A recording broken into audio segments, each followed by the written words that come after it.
The deep state is a figment of Steve Bannon's imagination. Here's a handy rule for assessing the credibility of what you're reading about national security in the Trump era.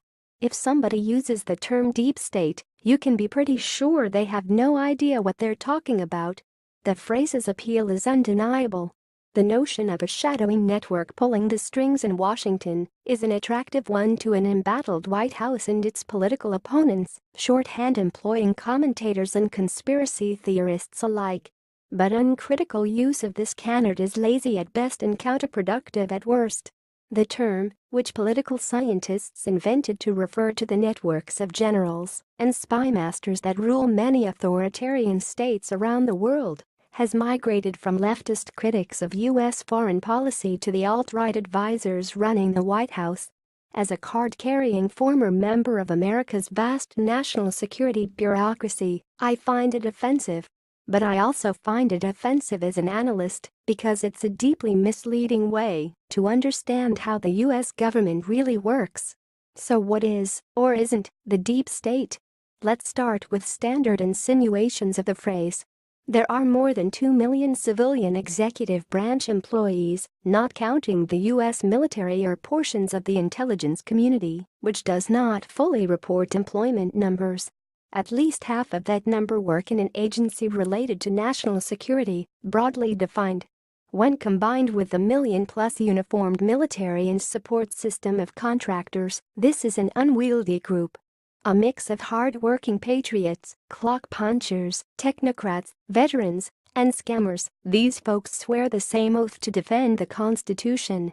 Hollywood bears much of the blame in portraying this group as some combination of Rambo, the all-seeing eye of Mortar, and the cast of Homeland, an omniscient guerrilla force unaccountable to any authority. Reality is less made for the big screen. If, say, Zero Dark 30 had been true to life, it likely would have been a single shot of 100 hours of lawyers' meetings.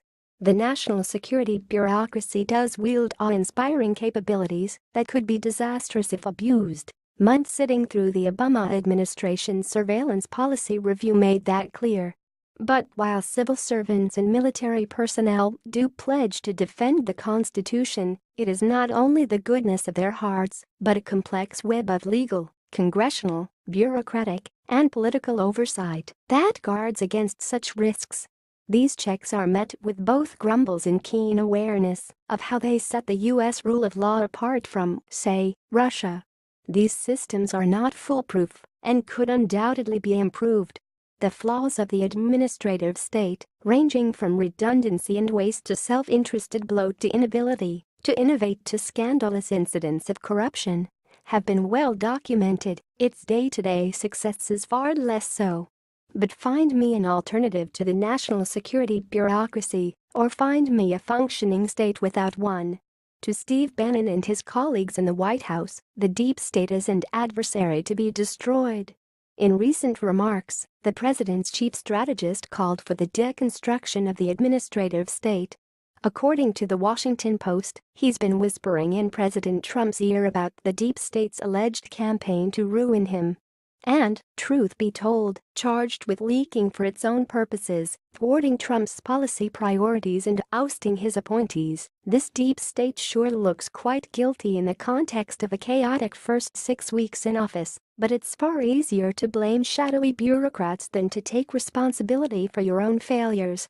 The president's executive order on terrorism didn't fail because the deep state sabotaged it. It failed because an insular White House did not seek or heed its advice. Leaks did not bring down former National Security Advisor Michael Flynn. His deception of Vice President Mike Pence did.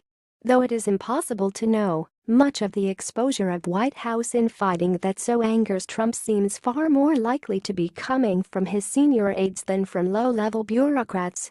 None of which is to say that Bannon's view of the world is completely baseless. Bureaucracies have institutional interests they are loath to let go of and are plagued by an inertia resistant to disruption. This is common to all large organizations, not a flaw unique to the U.S. system of government. But Trump has a tool to manage this dynamic that he has inexplicably chosen not to wield. Placement of around 4,000 political appointees throughout the bureaucracy. Inserting his personal emissaries throughout the deep state would give him far more political control over the civil servants he perceives to be rebelling and at the same time give his team better access to their expertise. But not a single one has been confirmed below cabinet level. And here's where Bannon's blame game breaks down. Past presidents have learned there are limits to what a pen and a phone or a tweet can implement without calling on the resources of the administrative state. This is not a threat but a fact. Their oath is to the Constitution, not the president, but they are effectively there to make him look good. And he has no alternative. There is no substitute state to defeat ISIS, renegotiate trade deals, build walls, round up illegal immigrants or catch terrorists if Trump works to dismantle the national security bureaucracy. Making the deep state an enemy will cripple his administration. To many in the media, the deep state has become a convenient label for any quasi-official entity or view that is not enabling the Trump agenda. The former president, Congress, the judiciary, the grassroots community, unions, the blob, Black Lives Matter and the mainstream media have all been lumped with the national security bureaucracy to help explain the unexplainable first weeks of this administration. Evidence of such is usually offered in the form of political alignment of the bureaucracy with these groups, leaks of policy deliberations at inconvenient moments, or the lack of success of the president's desired policy outcomes. Many assume that civil servants are liberal on various domestic political issues. The reality is more complex, particularly in the national security field, and as veterans make up an increasing proportion of the federal workforce. Various polls proclaimed federal workers would resign if Trump won the election in numbers ranging from 14% to nearly 30%. Despite some very public anecdotes, the anticipated wave of federal departures has not yet occurred. Those employees who remain are frequently accused of thwarting Trump's agenda. This is a serious accusation, but one that hasn't manifested evidence or shown any distinction from bureaucratic shirking problems that have plagued every prior administration. Barack Obama's travails with the Pentagon come to mind. Government sausage-making is no silent coup. Presidents do not rule by a placard like "Make it so," and agencies have an obligation to present policy advice based on the best facts available.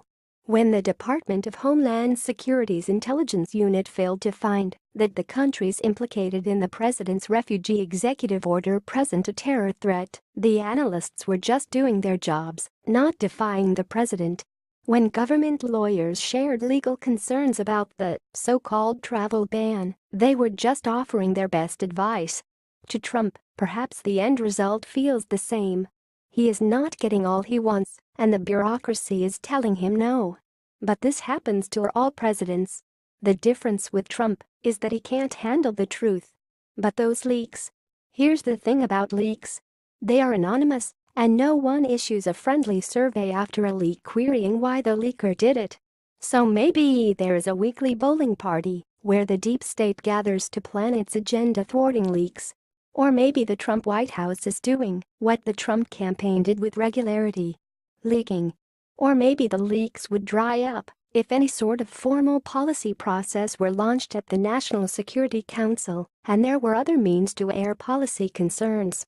Or maybe leaks are nothing new, having been roundly condemned and unprecedentedly prosecuted in the prior administration, and we just got around to calling it the deep state.